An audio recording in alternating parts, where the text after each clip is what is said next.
Pada tahun 2001, pasukan militer Amerika Serikat menginvasi Afghanistan. 20 tahun kemudian, Amerika akhirnya menarik kembali pasukannya dan Taliban kemudian muncul dengan kekuatan yang lebih besar dari sebelumnya dengan menguasai sekitar 85% wilayah Afghanistan. Di tahun 1979, Uni Soviet juga menduduki Afghanistan dan setelah 9 tahun, mereka juga menarik pasukannya. Rezim yang mereka perjuangkan dengan keras untuk mendukung invasi itu pun hampir runtuh ketika itu. Kerajaan Inggris juga pernah menyerbu Afghanistan dalam 3 kesempatan yang berbeda dan tidak juga berhasil menaklukkan negara tersebut. Amerika menjadi bukti terakhir ketangguhan Afghanistan. Terlepas dari apa yang dilakukan, setiap jenderal Amerika selama 20 tahun terakhir di Afghanistan tidak membuat negara adikuasa tersebut menang perang. Apa yang dialami Amerika memperkuat anggapan bahwa negara itu layak dijuluki sebagai The Graveyard of Empires atau kuburannya para kekaisaran. Saat ini, Afghanistan memiliki populasi yang lebih kecil dari California dengan luas wilayah teritorial yang sedikit lebih besar dari Prancis. Lalu, bagaimana negara kecil itu mampu melawan 3 negara dengan kekuatan militer raksasa? Dan kenapa Afghanistan sulit sekali ditaklukkan?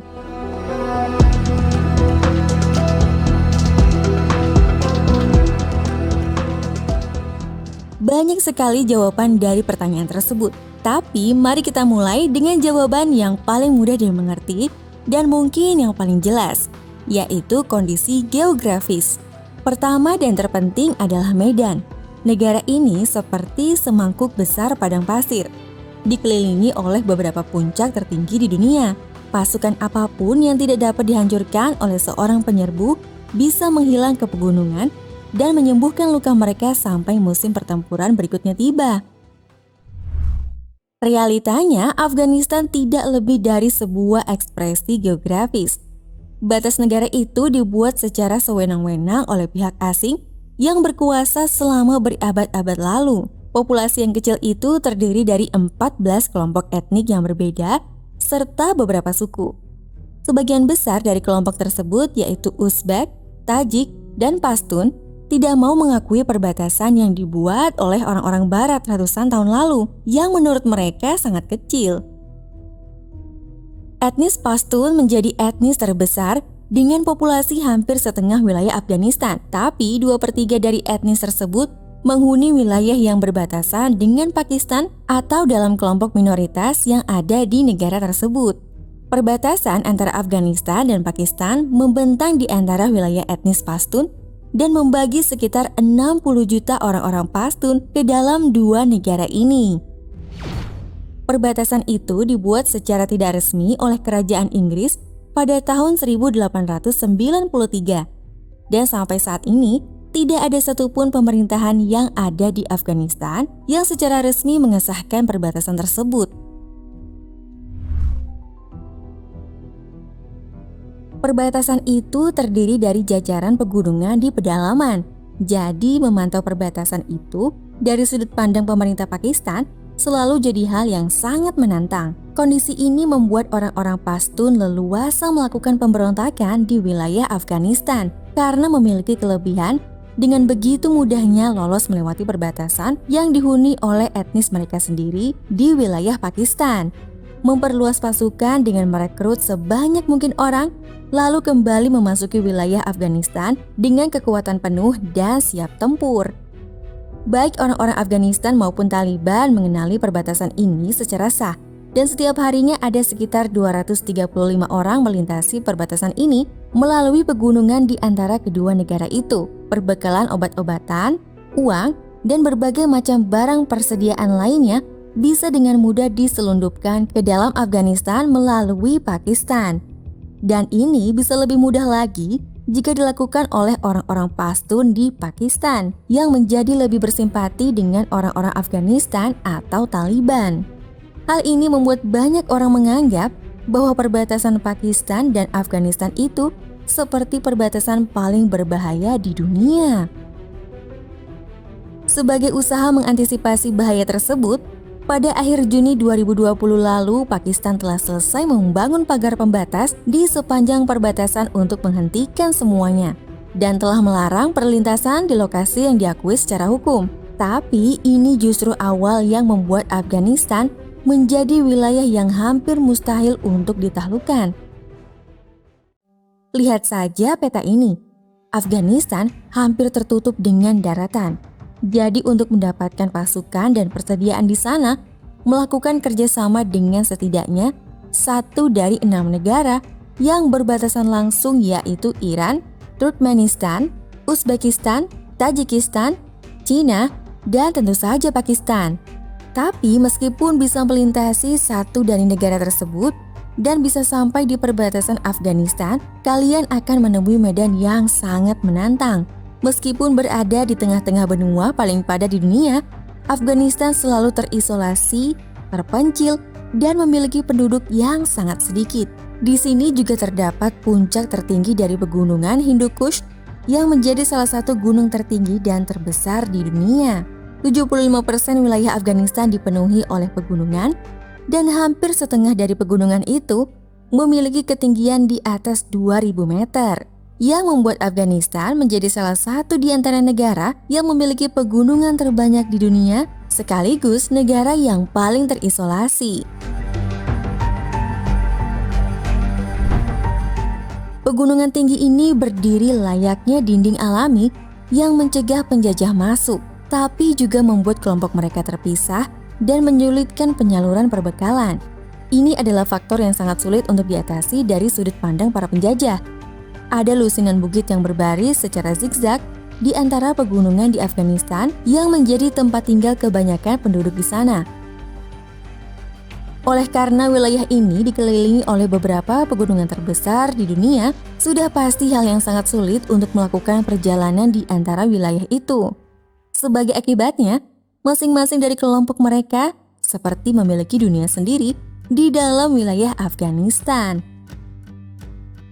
Selama ribuan tahun, mereka membangun kultur, identitas, kepercayaan, serta aturan masing-masing. Dengan demikian, orang-orang Afghanistan memiliki rasa nasionalisme yang sangat rendah terhadap negaranya, dan patriotisme penduduk negara itu tidak pernah menjadi faktor pendukung yang kuat. Karena terpisah dan terpencilnya keberadaan kelompok-kelompok ini, dan sulitnya akses menuju tempat mereka tinggal, jangkauan dari pemerintah pusat pun menjadi sangat lemah dan terputus. Sementara itu, orang-orang yang tinggal di lembah tersebut mengatur kelompok mereka sendiri secara mandiri, khususnya mereka yang ada di wilayah pedesaan. Setiap atribut kenegaraan Afghanistan selalu memiliki pengaruh dari bangsa asing yang pernah menjajah dan berusaha memaksakan aturan mereka secara menyeluruh, seperti Inggris, Soviet, dan Amerika. Setiap penjajah yang berusaha menduduki Afghanistan selalu menghadapi masalah yang sama yang membuat mereka harus berhadapan dengan masing-masing pemimpin kelompok. Kondisi geografis Afghanistan memang tidak kondusif untuk memusatkan pemerintahan, dan begitu juga halnya dengan infrastrukturnya. Menegakkan kekuasaan kepada seluruh lembah di Afghanistan berarti harus menggerakkan seluruh pasukan serta persenjataan dari pegunungan ke pegunungan yang lain, yang kebanyakan memilih lembah yang sempit dan sangat mudah dipasangi jebakan. Jalur ini layaknya terowongan maut dan lokasinya menyebar di seluruh Afghanistan, dan sampai di tahun 1960-an bahkan tidak ada jalan yang bisa dilewati. Menguasai hanya sedikit dari jalur pegunungan itu saja berarti bisa menguasai hampir seluruh lembah. Dan menyabotase salah satu jalur juga bisa memblokade pasukan serta pasokannya selama berhari-hari, berminggu-minggu, bahkan lebih lama, tergantung seberapa parah kerusakannya. Saat Amerika datang, jalur ini bahkan menjadi sangat vital. Yang paling vital bagi mereka adalah jalur Khyber yang letaknya di sini, yang merupakan jalur termudah dan langsung melewati pegunungan Hindu Kush di antara anak benua India dan Asia Tengah. Jalur ini telah digunakan selama ribuan tahun oleh para penakluk, pedagang, dan misionaris, dan jelas merupakan lokasi paling strategis. Di satu titik, hampir 80% perbekalan NATO dan tentara Amerika dibawa ke Afghanistan melalui jalur darat yang melewati Khyber melalui Pakistan. Taliban mengetahui betapa pentingnya jalur Khyber ini bagi tentara Amerika selama perang terjadi. Karenanya jalur ini menjadi target yang paling sering disabotase oleh mereka. Di tahun 2009, Taliban berhasil menghancurkan jembatan yang ada di sini dan membuat seluruh jalur tertutup, sehingga memaksa pasukan Amerika memasok perbekalan ke Afghanistan melalui 3 negara yang berbatasan dengan Asia Tengah. Di tahun-tahun sebelum peperangan itu terjadi, pemerintah Afghanistan telah berusaha membangun jalan raya melingkar yang akan menghubungkan pusat perekonomian mereka secara bersamaan. Tapi, setelah perang sipil yang terjadi selama lebih dari 1 dekade dan campur tangan Uni Soviet, kondisi jalan tersebut menjadi semakin buruk. Kurangnya jalan yang bagus semakin membuat para penghuni lembah dan sebagian penduduk Afghanistan semakin terisolasi satu sama lain. Dan ini telah membuat repot dan menjadi mimpi buruk bagi Amerika dan Soviet saat membawa pasukannya masuk ke Afghanistan. Tapi tidak satupun dari mereka membantu stabilitas negara tersebut. Dengan semua yang telah terjadi di Afghanistan, membuat jalan yang baru sangatlah sulit dan mahal.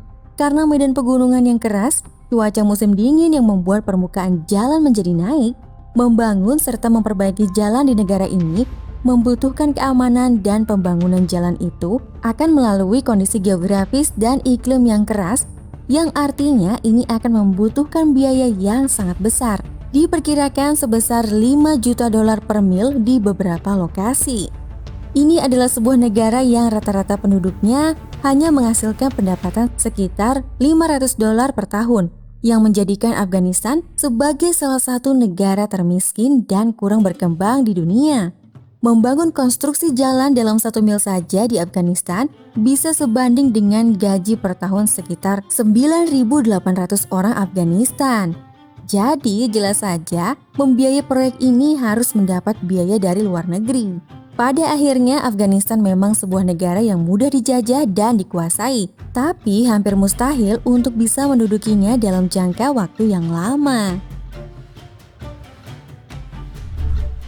Negara ini memiliki lanskap yang sangat luas, dengan sebagian besar wilayah terpencil dan kosong, memusatkan peraturan untuk ditegakkan di luar wilayah Kabul juga mustahil untuk dilakukan karena kenyataan kondisi geografis Afghanistan yang sulit.